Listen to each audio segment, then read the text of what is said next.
Hello and welcome to the Awaken Feminine podcast. I'm your host, Kaki Lee, a mindset coach and healer who's on a mission to share the love and wisdom of inspiring women from around the world who have gone through adversity and turned their pain into purpose. Today, I am delighted to be interviewing Courtney Muir, a licensed marriage and family therapist with a private practice of her own, specializing in helping people navigate trauma, including navigating gender transition. As well as she's also a coach and also the founder of School of Self-Care, where she specializes in helping nurses deal with burnout. And I know she has so much love and wisdom to share with us today. Do I have you there, Courtney? Yep, I'm here. Welcome. Thanks. I was just gonna say, like, my heart felt so happy as you were giving your intro. I'm like, oh, I love this podcast. Thank you so Great. much. And thank you so much for taking the time to, join me on this podcast. Before we get started, can you share with us a little bit more about you, what you do, and where you're joining me from?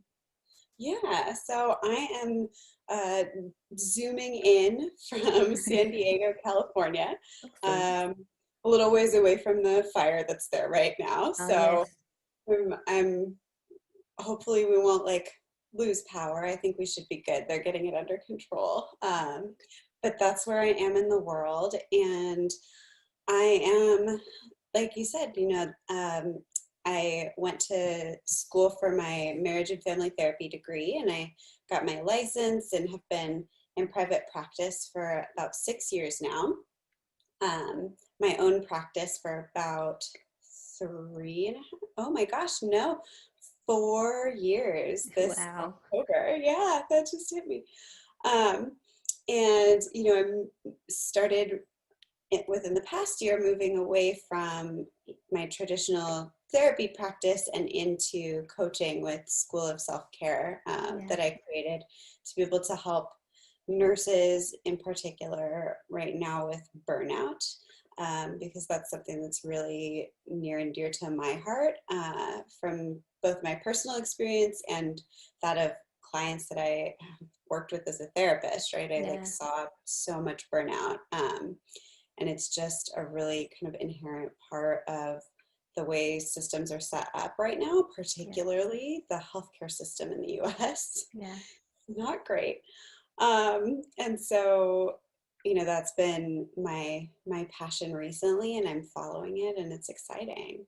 I love that you're following your passion because there's so many of us who are too scared to even take that first step because they think, oh, other people are doing it, or who am I to do it? So it's beautiful that you're brave enough to step into that. So, Courtney, I really want to dive in. So, was there a particular catalyst or event where you went, oh, I'm going to step away, slowly step away from what I'm doing now to going into coaching and, especially focusing on helping nurses with burnout? Yeah. So, there's lots of uh, lots of different things that kind of all wove together. But when I think about sort of a catalyst turning point, it really started about 5 years ago now, maybe six. Pandemic is really messing up my sense of time. So five I or don't 6 years. usually know what day of the week it is. It's okay. Exactly. Um, so yeah, a little while ago, early in my career as a therapist, I was pushing really hard and seeing a lot of clients. This was before I had my own practice. So I was working at a group private practice, and I loved it. I loved the work that I was doing. I loved my clients. And for that reason, I didn't really notice, or I kind of discounted this idea that I was burning out. I was working with a bunch of clients and seeing a lot of people, but in my mind, I told myself, well, burnout is what happens when you hate your job, right? Like, I can't be experiencing burnout. Yeah. But I was, and I was getting, more tired and more tired and more tired. And then I took a finally managed to get, like 4 days off in a row to take a little mini vacation for myself, because I really only had one day off a week at that time. Yeah. And so I took this mini vacation, and it was fantastic. And I felt like, oh, cool. Like, I fixed it. This was the answer. I just needed a vacation. I came back, and the first day felt better. The second day was starting to get a little tired again. Yeah. And then the third day, I woke up at about 4:30 in the morning. I wasn't sure why. It was raining, and I looked over at my phone and saw I'd gotten an email. And when I opened the email, I saw that I'd gotten an email from a doctor who I knew about a former client of mine, a kid, a teen, who had killed himself the night before. And she had found out and was sharing with me because she knew, I'd worked with him.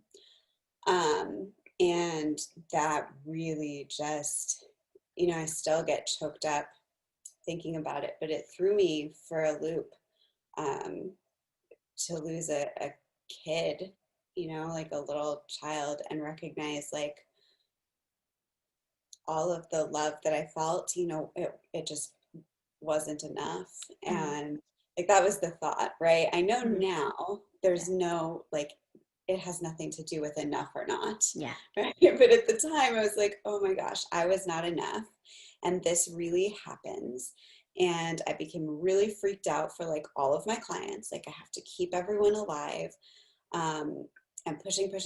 And I hit super intense burnout. And that like outpouring of care and concern from me got to a point where my body just couldn't sustain it, right? Like, we're not designed to give that much love all the time without boundaries. Yes. And I remember sitting in a session at one point, and I'd been getting, more and more tired. I didn't ever want to do anything, really stopped talking to friends and family. And I was in session with a client, and my thoughts just got so loud in my head that I couldn't even like hear the person talking to me. And I was just thinking, like, some embarrassing to admit, but I was thinking, shut up. Like, I don't care. Get out of my office. Get out. Wow. Like, screaming it. Yeah. And then, I kind of let go of the thoughts, right? Pushed them down enough to focus on the person in front of me who was talking about a really devastating trauma. And I just like crumbled inside. And that's when I realized, like, I love my job. And what has happened is I've burned out. And now in burnout, like, I don't recognize myself. I don't recognize my personality. Like, who was that in my head screaming those things right now? Because that's not me, but it was me. So that really launched my personal journey with healing burnout. And when I started it, I learned pretty early on that there's not a lot out there about like really healing. Yeah. There was all these blog articles that were just like, do self-care. Which, first of all, like, what even is self-care now? Because it's gotten so convoluted. But, like, I would do some things and, like, they sort of helped, but there wasn't really a system. So I, tried a bunch of different stuff, went on a big healing journey for myself, to discover, what I called now my burnout to bliss method that I use with clients and share, which is a system to heal it. But that really was like the catalyst turning point of, oh, this is something that is so needed in the world for helpers. Yeah, definitely. Such a powerful story, because we as a society get conditioned, if you want to get anywhere, you have to push. Yes. And if you don't, then you're not taking your job seriously.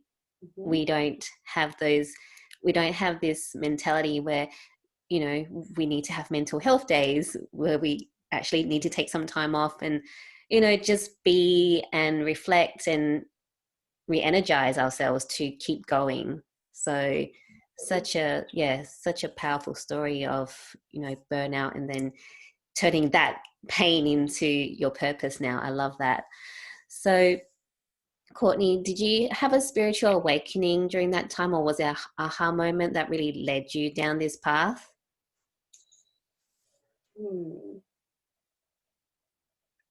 I mean, at that point, yeah, like it was a big reminder for me to, like, the idea of fixing. It's so great that you were saying, you know, like push, push, push with work.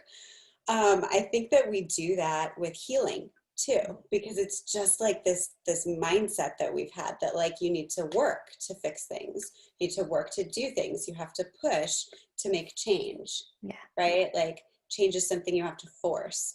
And the big when I first realized, so I had that session with the client, right? And that was a big, like, oh gosh, I really have to do something.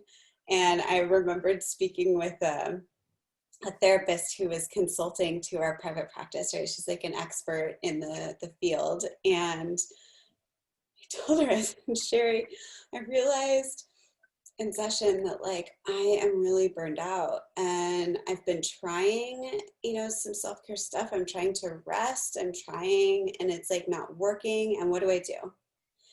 She's like, yeah, it sounds like you're burned out. And I was like, uh-huh. And then she goes, well, I think right now you just need to, like, acknowledge you're burned out and just let that be. And it was a good thing that she's on the phone, because I might have thrown something at her in that moment. I was like, what do you mean? Like, no, I need to fix it. And that ended up being not in that exact moment, right? But it actually was a big aha for me about, like, sometimes when we have something that we feel is wrong or is bringing us pain, like, we need to not fix it right then, right? You have to feel it. And sometimes just by accepting it, change starts happening all by itself. Yes. Without you having to force it. Yeah. It's the not pushing and letting things flow. Mm-hmm. Yeah. Which is the feminine energy that we need. You know, we're in a society where it's very masculine driven, you know, everything's push, you know, take action, do this, do this, do this, you know, tick off all the boxes. Whereas we need to have that feminine energy where we need to nurture ourselves, which is something that's been missing in society for a long time. Yeah. Beautiful. So Courtney, having gone through everything that you've gone through so far, so what is your personal mission? What are you here on this earth to do? Yeah.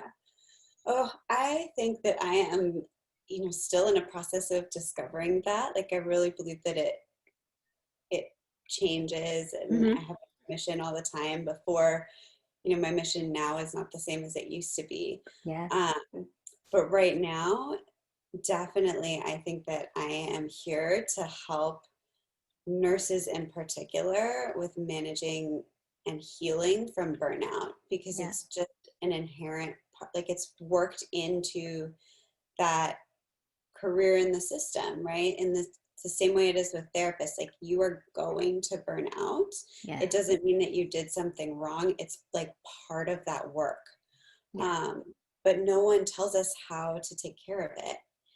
And, you know, I've had some experiences certainly in my life with a lot of doctors and healthcare professionals and nurses who were really burned out, therapists as well, and do some harm to patients. And I know, like, none of the nurses I work with want to do that. I didn't want to hurt my patients, even when part of me wanted to hurt my patients because I was so burned out, right? Like, so really helping to manage the burnout so that, you know, nurses in particular are really the face that so many people who are in so much pain are spending more time with. Yeah. And they take that very like healing, nurturing role typically. And sometimes, it's the kick in the butt mother role. Mm. But sometimes it's the more nurturing, but either way, like they need to be well to do the work that they're doing, and they need to be cared for too. Definitely. I'm a pharmacist and I work in a hospital, a children's hospital, and I've had quite a few different roles in my time at the hospital. And, I love the nurses. What they do is absolutely just, you know, amazing, because I don't think I can do what they do. It's the love and the nurture and what they have to deal with, every single day. It's, I take my hats off to them. So thank you, nurses. We love you. So much. You are so important. Yes. So, Courtney, let's get even more deep and personal. So, Always down for that. awesome. Is there a particular experience you've been through that you found really the most challenging, but actually really led to your biggest breakthrough? Yeah, I love this question. Um, so when I was 20, I had started, maybe it started when I was 19, actually, like almost 20. I was in college and I had decided, that I was going to be a little bit of a rebel. My family's from Michigan, but I grew up in Southern California and like had lived there my whole life. But I was like, I'm going to go to Michigan for school, 2,000 miles away from my family and friends, and which was great. I'm glad that I did that ultimately. But I was at school and was actually on my way back to my sophomore year, and I got a migraine on the airplane. And it was only the second migraine I'd ever gotten in my life. And it like really exploded on me. Like the flight attendants had to bring me an oxygen tank at one point. Wow. Like the pain was so bad. And when the plane finally landed, the headache the migraine didn't go away for 9 days. And then it kind of went away, like it faded a little bit for 2 days. I had 2 days and then I got another migraine.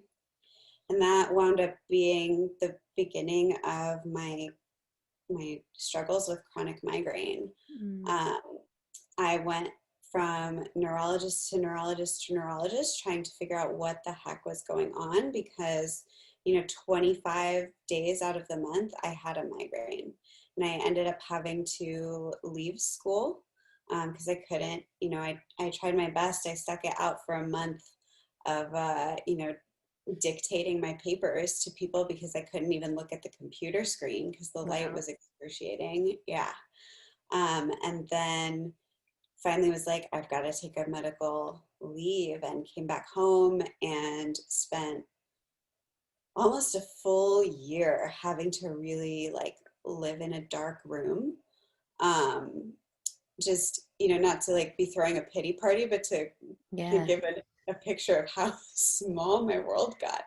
Like on days when I didn't have a migraine, it was super exciting to take my car to the nearby gas station and like buy a candy bar and get gas, because that was literally like all I could do. I tried to keep in contact with friends, but a lot of times even just hearing voices on a phone or in person, the noise, I was too sensitive to the sound. Yeah. So, I was in a dark room all the time. I got a couple of giant print books, which was like, I feel like I'm like 95 years old. That was all that I could read. Yeah. When the pain was down enough for me to even be able to read.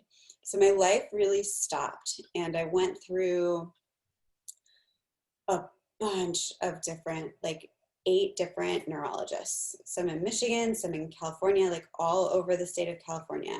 Yeah. And experienced a lot of burned out doctors. and nurses. Yeah. Not all of them, right? But a lot of times, they couldn't figure out what was going on, right? And they were trying different medications and it wasn't working. They're still getting these migraines. And so, the thing with, as healthcare professionals get burned out, a lot of times we've like taken on so much that we like just externalize everything. So I had several doctors tell me like, I think you're making this up for attention. Wow. Yeah, it was horrifying. I was like, oh, there's a lot of easier ways I could get attention. Let me just tell you. I don't want to be in a dark room all day. No, like, this is a pretty miserable way to get attention. And, eventually found, and since this was so long ago, it's been over a decade now, since it first started, eventually discovered a doctor who was doing Botox injections for chronic migraine, which is, it's a pain management technique. Yeah. And this was before it was FDA approved for it. So it was all out of pocket and we had to travel really far to find a doctor who did this. But that really changed my life and I was able to get rid of the constant migraine. And I still, to this day, get my Botox injections every few months for the migraine, and it makes it so that I can absolutely live a full life and do everything. But that experience of that pain and the invalidation and the struggle with trying to find out like what was causing them really taught me a lot. Like it was a challenge, and when I think back on it now, I sometimes go like, I don't know how I did that. Yeah. But that I think was part of the lesson, is in realizing that like even in excruciating pain, like it is possible to keep going. Yeah. And sometimes it's miserable every step and you just do it. Yeah. Right. And I wasn't like setting goals or trying, I'm not like trying to make myself run a marathon. It was literally just like surviving the day. But I did it. And in doing that, I learned so much that I take with me.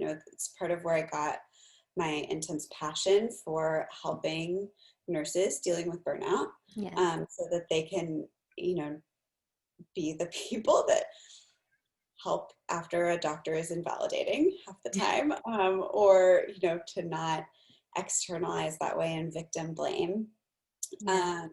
It's part of, where I learned that like even in really intense pain, like legitimate painful situation, there can still be joy and beauty.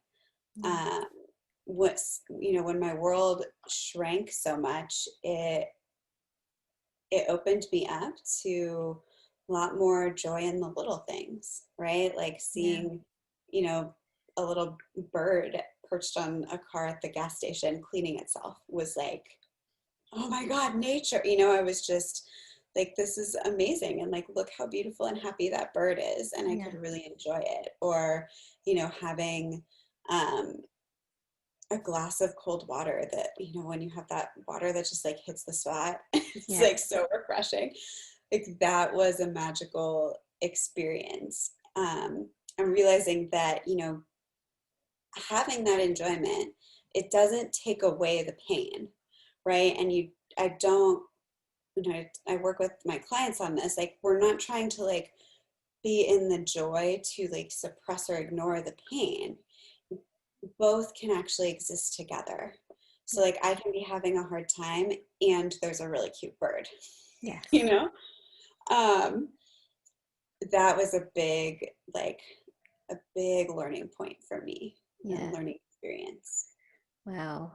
I would love that story, and I love your attitude of not giving up, because I know people who've had very debilitating illnesses where they get to the point where they're like, well, what is the point anymore? I'm not even going to keep trying. And they give up on themselves. So I love that you didn't give up on yourself and now you're here. So, it's beautiful. Such a beautiful story of that, not giving up on yourself. And that's so important, to not give up on yourself. So, yeah. Well, and I'll be honest, like there were some days where I was like, yeah, I'm just giving up now. I bet. Like oh my gosh, I remember one neurologist who dumped me as a patient, quote unquote, because my mom was, understandably like really losing her mind, being stressed out that her daughter was in so much pain, and didn't handle her stress well. And so she was calling his office constantly. And I felt hopeful, he's putting me in a clinical trial for like a new treatment. So it's like, oh my God, like this might work. And he said, nope. Yeah, you're like too difficult of a patient, because my mom was annoying. So yeah, after that, I was like, yeah, I'm done. I can't go to another neurologist. I can't do this again. I give up. And I gave up, for a couple weeks. Yeah. And I think sometimes, we just need to do that. But that's the thing about like giving up, is you can always shift again later. Yeah. And I needed to give up for a couple of weeks and be hopeless and be in it. And then I was ready to start again. Yeah. Is picking yourself up off the floor once you're down and not staying there. Exactly. Yeah, you always hear about people talking about babies walking. I've got 2 kids, so if they fell down once and they didn't walk ever again, that would be a major problem in their life going forward. So it's just remembering that you always have a choice. So I love that. Thank you for bringing that back into perspective, because people think, oh, she's never giving up. But you do have the hard days where you do want to give up. But when And I you're, did. And then, yeah, another day happens and I'm like, oh, okay, I'm ready again. yeah. Not give up Yes. today. I love that. And every single second you have that chance Mhm. to choose again. Yeah, Exactly. I love that. So, having gone through everything, from burnout, from your migraines, all these really intense, challenging experiences that you've had, what were some of the tools or teachers that were really helpful in your healing process? Oh, so many. I have had really spectacular therapists who, helped keep me sane and process like the trauma of my migraines and everything that happened then. I've had coaches who were just huge. I went through a leadership development program. My first like foray into coaching was here in San Diego. There's a leadership development program called ALA, Ascension Leadership Academy. Was great. Yeah. And it's a transformational program over a couple of months, but they're like weekend gatherings with experiential activities. And that was huge for building up my confidence and made me really believe like, oh, I can make a shift, I can, maybe it actually is possible to bring this passion of mine about healing burnout into the world. Yeah. So, that was great. I've worked with business development coaches and a money mindset coach that was huge. I think a lot of us who are, helpers, right, and care about people tend to have a lot of money beliefs that are problematic. They get in there and make it, that idea of like the starving, like I need to be Mother Teresa in my vow of poverty while helping people. Yeah. So that was huge. And different, in developing my system for healing burnout, I explored a lot of different stuff like mindfulness, which I teach as a therapist. It's an important part of what I do, and self-compassion, which is huge. Yes. I took a mindful self-compassion course that just blew my mind. This idea of like, oh, like we can treat ourselves the way we treat our friends. Like, What? I know, right? Like, That doesn't make sense. yeah. Like, would you say that to a friend who is stressed out? Like, wow, you should really get your stuff together. Like, this is a problem. Like, no, I would never even think that towards a friend. And yet I'm screaming that to myself in my head. So self-compassion was huge. And more recently, I've been doing a lot of work with Christina Rilo, who's fantastic. And she is all about feminine wisdom and feminine energy and sustainability through the feminine. Love it.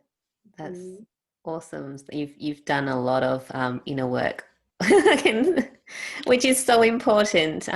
We don't get taught to do inner work. So yeah, I love that. You've done so much.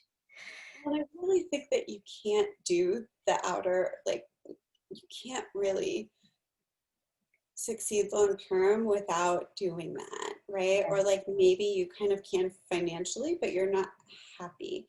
Like that inner work is so important for growth and for, you know, I'm doing inner work with my clients. Like, how much of a hypocrite would I be if I'm telling them to do it and not doing it myself? Yeah.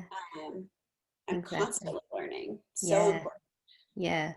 Because I mean, before when I went on my journey, I didn't do the inner work. I was very interested in like personal development, and I used to collect books, but I never actually did the work, right? And when I got to my burnt out and rock bottom, and then I started, it's like, oh wow, this is amazing. And your life, you're such a happier person after doing all that work. Things shift so much. Yeah, I love that. So I'm a book lover. So I don't know if you love reading books. I'm sure you do. But is there a particular book or books that have changed your life? Oh my gosh. Yeah, this is I'm the same way with like all the books. I have like a bookshelf right next to me right now. That's what I'm looking at. That's filled with tons of books that have really changed my life. Maybe give me 2 or 3. Okay, yeah, I'll You've try. got a lot there. So I know Pema Chödrön's The Places That Scare You was a big one for me. I actually had a client give it to me, a therapy client, as a like, congrats on opening your own practice gift. And he was like, this sounds like a lot of what you talk about. And when I was reading it, I was like, oh my gosh, yes, and more. And it's all about being able to be with our pain, right? Like sit with the pain, let it be a messenger, and how that like helps you find and hold compassion, like going to the places that scare you inside yourself. So important. So that book has been huge. I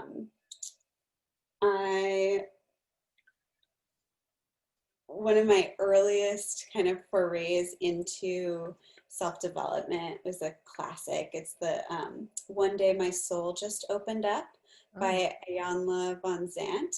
And she sets it up like a 40-day practice, and really takes you through like so much spiritual development. That one I started when I got my migraines, right? Needing to like have some sort of structure and something holding me with this journaling, and every day is like a new idea and a new like thing to explore, and you explore it in your life and you explore it like through her writing. So that one was huge. And then I mean there's like 500, but probably I gotta give a shout out to a most recent one that was recommended to me, which is Untamed by Glennon Doyle. Yeah. Oh, I've heard about that book so much recently. I have to read it. you have to read it. It's so beautiful. And she just has this way of writing where like every sentence is like It's crystal clear. It's this beautiful bite of wisdom, and there's like nothing extra, right? It's just like this gem of Yeah. glowing amazingness that like hits you in the face and fills your body, and you're like, how did you just do that? Like what you said. But it's all about, finding and living your truth, and again, using your emotions as messengers, which I think is so important. Yes. In a beautiful, like vulnerable, honest way. Yeah. Wow. Great recommendations. I haven't read any of those, so I'll be adding them to my list. So very excited here. Okay. So, Courtney, if you could time travel and go back to a younger version of yourself, what advice would you give yourself? Oh, that's a great question. I think, excuse me, I think that I would probably want to tell younger me to, that pain has a purpose, right? Like it's miserable and it sucks, but it's actually part of life, and it's a message. And that message isn't like, oh, you have done something terribly wrong, right? Like that you need to fix.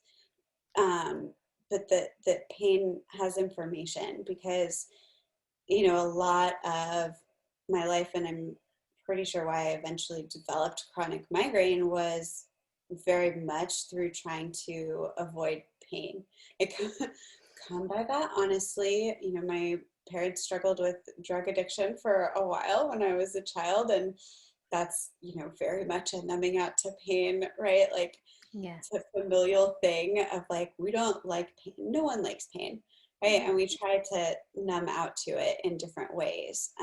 But I think I'd want to tell myself, like, you don't have to be afraid of it, that like you can get through pain. It will pass, and it's got messages for you. And Yes. trying to avoid it is really just prolonging it. Yeah. Beautiful advice. I love that. So, Courtney, right now, in this crazy world that we live in, this beautiful, crazy world that we live in, there's a lot of people navigating change. Things have shifted a lot this year for a lot of people. And there's also people that are starting their own awakening journey. So what advice or recommendations would you have for them to get rid of any limiting beliefs or any fear that is holding them back from taking that first step? Yeah. I think that, don't like, don't be so precious with your fear. We a lot of times when we feel afraid of something, we either try to tell it to shut up because it's stupid to feel afraid, but then like, since we're not like listening to the fear, paying attention, we end up not doing whatever we want to do anyway, right? You're not taking that step, because we're too busy beating ourselves up for being afraid. Or we treat our fear like, ooh, well, if I feel the fear, that's like for sure accurate, and I shouldn't do this. But I think to really like treat your fear like an equal, like bring it to the table, sit with it, like actually think through, okay, what am I actually afraid of happening? And is that likely to happen? Genuinely, right? Because a lot of times, like, yeah, I could. It's like there's a lot of steps before that thing that we're afraid of, oftentimes, and a lot of other options besides that thing that we're afraid of happening. Yeah. So, like, to really look at it, consider it, dig in there, see if there's other emotions under the fear, because that's really common. A lot of times, anger or grief hang out under fear. We put like the anxiety on top, right? And bring them to the table too, right? Get your like emotion council all gathered around you at your table. See what it's telling you, and then make a choice from there. Because when we have our logic, and we're taking into account all of our emotions, we, right choices happen from there. Like the right choice for us, we have all the information. We're using our intuition by gathering all of that info, which, our intuition like already has, and it's making a choice quickly from all of that info. Sometimes we need to like support it at first with gathering it all manually and really like looking at it. But, for example, like let's say you're afraid of, starting a new job and you hate where you work and you're terrified of it. If you bring that fear to the table and you look at like, okay, well, like, is bankruptcy really likely to happen? No, like probably I'll find another job actually like decently quick and I have this much money, really. Like, you can look under there and find, oh, and you know what? There's actually like some anger in there towards my current boss for like the way that I'm being treated. It's not okay to treat another human being this way. Mm-hmm. And when you have like the fear and the anger, right, it gives you that oomph to make a decision and realize like, yeah, like maybe bankruptcy, but it's really unlikely. And actually, I'm being hurt by staying at this job. Yeah. So I'm going to take care of myself and not be hurt anymore, right? Or like, I'm going to, take these steps.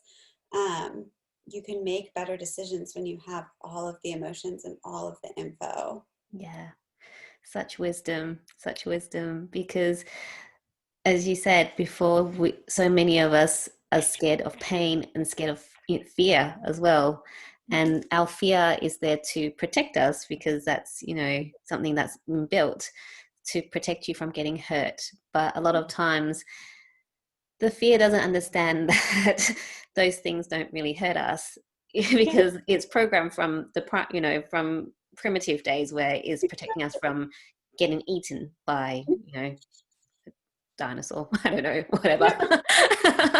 But you know what I mean. So it's such wisdom to really bring the fear and go, hey, what do you want to tell me? And then make the decisions from there. So I love that. So it's such great advice. Thank you. Yeah. So Courtney, I'm going to take a little bit of a turn now. So you are the founder of School of Self-Care, and self-love and self-care has been something that was big on my journey. I think it tends to be on most people's journey, this need for self-love and self-care. So as a busy entrepreneur, you've got your private practice and you also have got your coaching practice as well. So running two businesses. What are your top 3 go-to activities to make sure you give yourself some self-love so that you don't go back into that burnout stage? Yeah. So lately I've been doing Vedic meditation, which is magnificent. Oh my gosh. It's basically, it's the same type of meditation as like transcendental meditation. Okay. It's what the Beatles did, right? Studied with the Maharishi.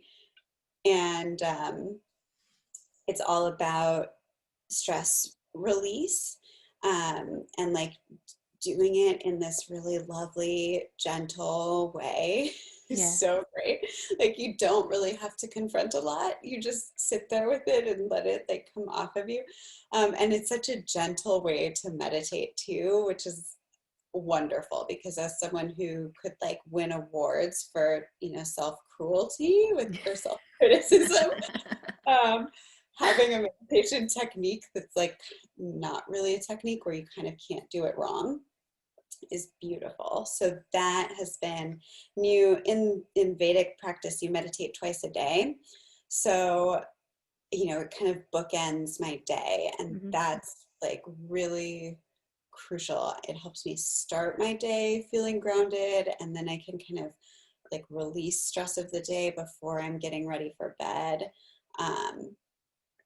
Or even like right after, seeing clients and everything, and you take on all this energy to kind of like release that. Yeah. It's huge.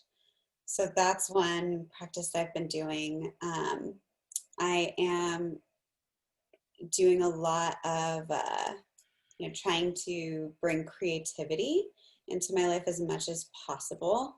I'm a writer, which I love writing. Sometimes with everything going on in the world, I'm a little too even scattered to really like write. But I play guitar, which is, music as a creative outlet is wonderful. And I've been doing some, visual thinking and basically like kind of doodling with my planning. So like what I'll do is I'll plan for the moon cycle, like what is my goals for this moon cycle, and as I'm planning them out, I like doodle with it, so it brings creativity in there. Nice. And I think doing something creative is so important right now because it gives a place for all of the anxiety and uncertainty to go.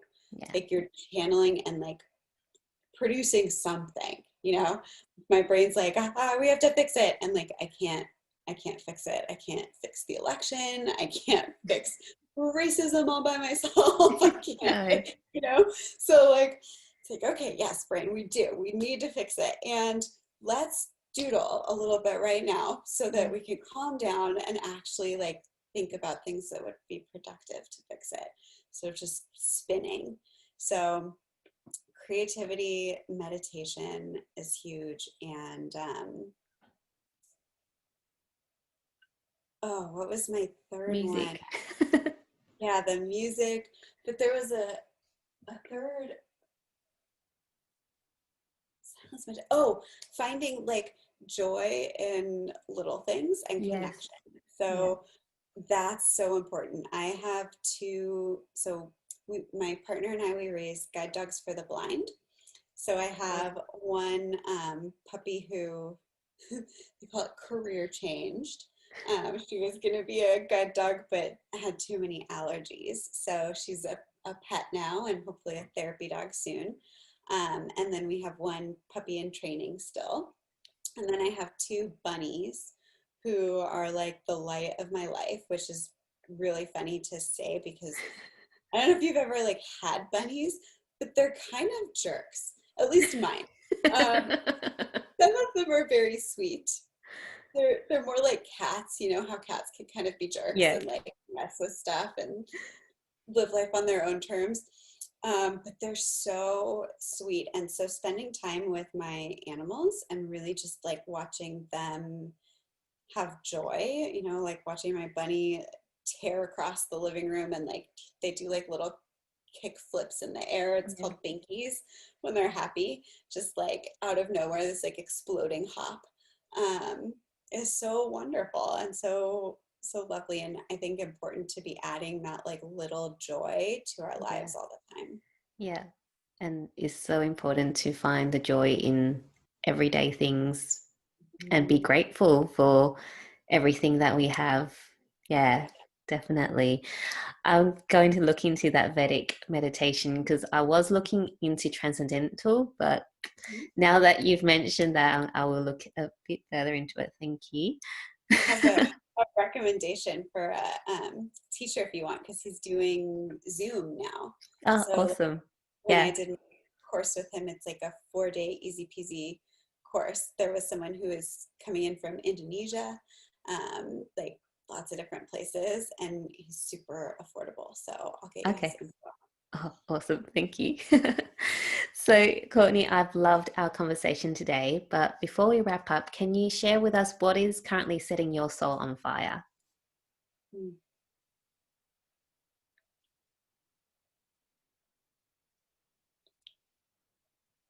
I'll be really honest. I think right now what's setting my soul on fire is doing my inner work. And I don't, as I said that, I'm like, oh my gosh, everyone's going to think I'm super selfish. Like it's supposed to be other people. But like the inner work, like seeing these new strategies that I am implementing, right? And seeing myself using my system and how it's working just lights me on fire to pass that on to the people that I'm working with, all of my clients, right? Like Yeah. it really lights me up to see, oh my gosh, this like works and it's awesome. And like now I can't wait to tell nurses about it because y'all need this. Let's do Yeah. it. Yeah, so inner work is kind of lighting me on fire right now. I love that. And you doing the inner work, as you're saying, it's, yes, it does sound selfish, but it's not, because if you do the inner work, you become a better person and you're being of more service to the people that you're serving. So it's Exactly. beautiful. Oh, that's great. So, Courtney, thank you so much for sharing your love and wisdom with us today. If people want to find out more about you or how they can work with you, where should they go? Yeah, so I am building a website. It's just, fallen very far down the priority list. So right now it's under construction, schoolforselfcare.com. You might be able to find me there if it's up yet. Otherwise, School for Self-Care on Facebook. You can find me there easily. And then I love getting emails, just like email me. And I can get back to you and answer questions and all of that. So my email address is Courtney at schoolforselfcare.com. And it's FOR, not the number 4, just to clarify. That's probably the best way to get a hold of me right now, or find me on Facebook. I'm on LinkedIn as well. So yeah. Awesome. I'll have all your details and any recommended resources from our chat today available in the show notes so people can reach out to you. Thank you so much again.